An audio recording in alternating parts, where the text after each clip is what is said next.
Being that the United States was really the only country within distance of Japan that could stop Japan's aggressive actions in the Pacific theater, what we're going to see is that the United States is still not going to get physically involved in the war, but they are going to try to stop Japan from completing aggressive actions against the conquered colonies of Europe.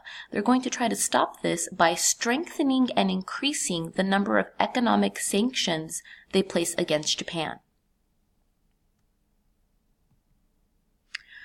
So how does this affect Japan and the relationship that the U.S. has with Japan? The U.S. believed that with stronger economic sanctions, Japan would have to stop its imperialism in Southeast Asia. Remember that Southeast Asia is the portion of Asia where lots of European countries currently have victim countries. Now, because the Europeans have already been conquered by Hitler, a lot of these European countries were not able to go and fight off the Japanese that were trying to steal their colonies. Now, because the United States is trying to stop Japan with economic sanctions, Japan pretty much realizes that it has two choices. The first choice would be to continue imperializing Southeast Asia and get completely cut off from U.S. resources.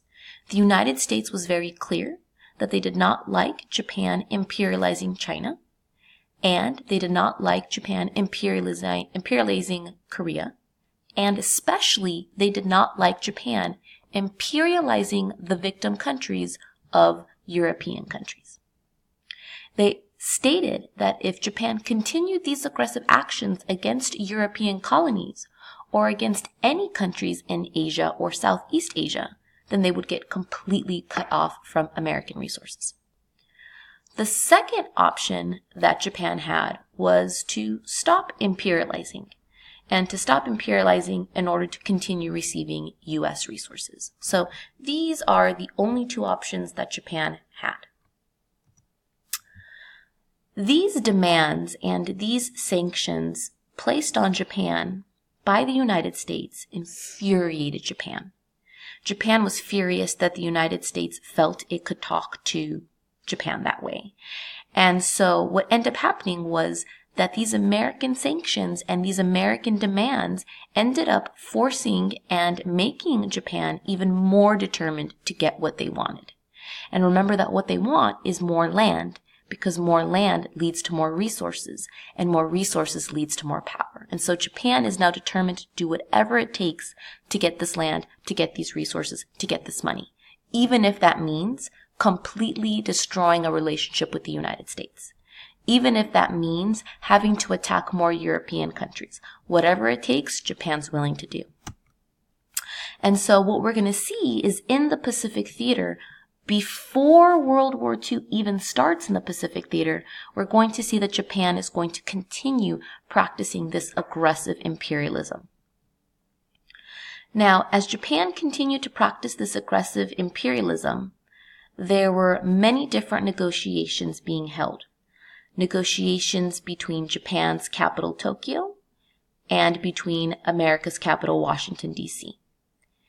And during these negotiations, Japan wasn't willing to back down. The United States wasn't willing to back down. Both countries will not budge on the imperialism issue. Japan states it's going to continue to imperialize. The United States is saying that Japan has to stop.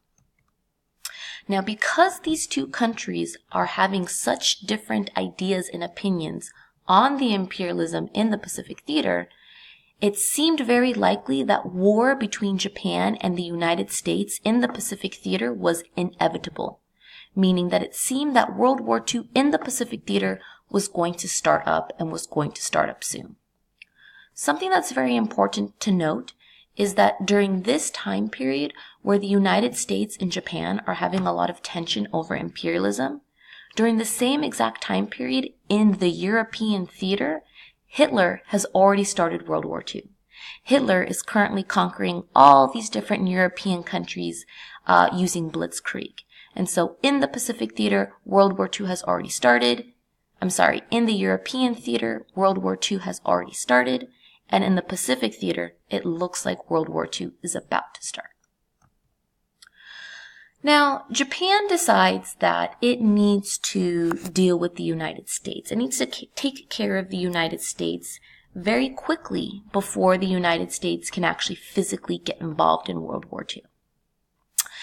Japan decided that losing U.S. resources would not be detrimental, meaning would not be bad, if Japan was still able to imperialize land. And so what Japan decides is that it needs to take out America. It needs to somehow not allow America to be a military threat. And so the Japanese plan was to go out and destroy America's Pacific Fleet, meaning America's Navy. If we take a look here at our map, here we can see the Pacific theater. We've seen a lot of aggressive Japanese actions. Here's Japan. Japan has been taking aggressive actions against Korea. They've been taking aggressive actions against Manchuria, China. They've been taking aggressive actions against European-owned colonies in Southeast Asia.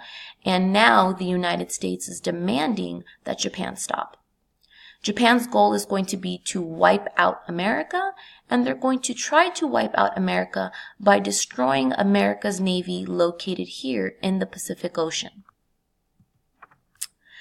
Japan believes that if America's Navy fleet is destroyed, that the United States would not be able to fight back.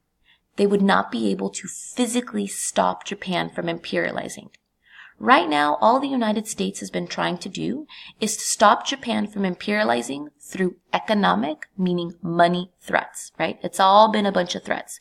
You better stop imperializing or we're going to take money away. You better stop imperializing or we're not going to trade with you. So right now, the United States has done nothing physically. It's just all been threats.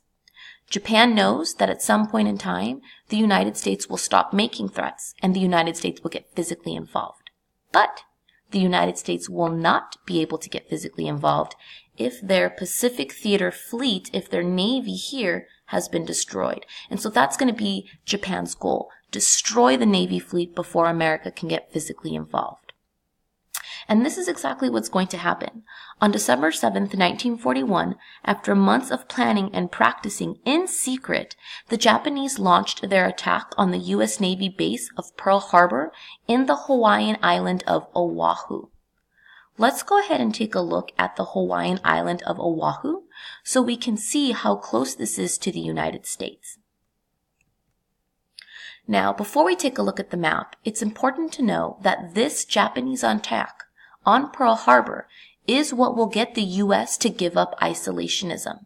It's going to be this attack on Pearl Harbor that is going to finally push the United States to physically join World War II on the Allied power side and to physically take action. If you don't remember who the Allied powers are, I would write this down. The Allied powers are going to be Great Britain, France, the USSR, after there's an issue with Germany, which we'll learn next week, and the United States. Those are going to be the four countries, US, Great Britain, France, and USSR, the four Allied powers, who are going to be fighting against the Axis powers. Again, the Axis powers are Germany, Italy, and Japan. So let's take a look at some geography. Here we can see the Hawaiian Islands. Hawaii is a chain of islands, and specifically one island is called Oahu. This is going to be the island where the United States Navy fleet is located, and so this is going to be the island attacked by Japan. If we take a look here at Pearl Harbor was a big area of water and land on Oahu, and we can see all the different Navy ships here that were stationed at Pearl Harbor when this surprise attack happened. The surprise attack happened at 7:55 a.m., very early in the morning on December 7th, 1941.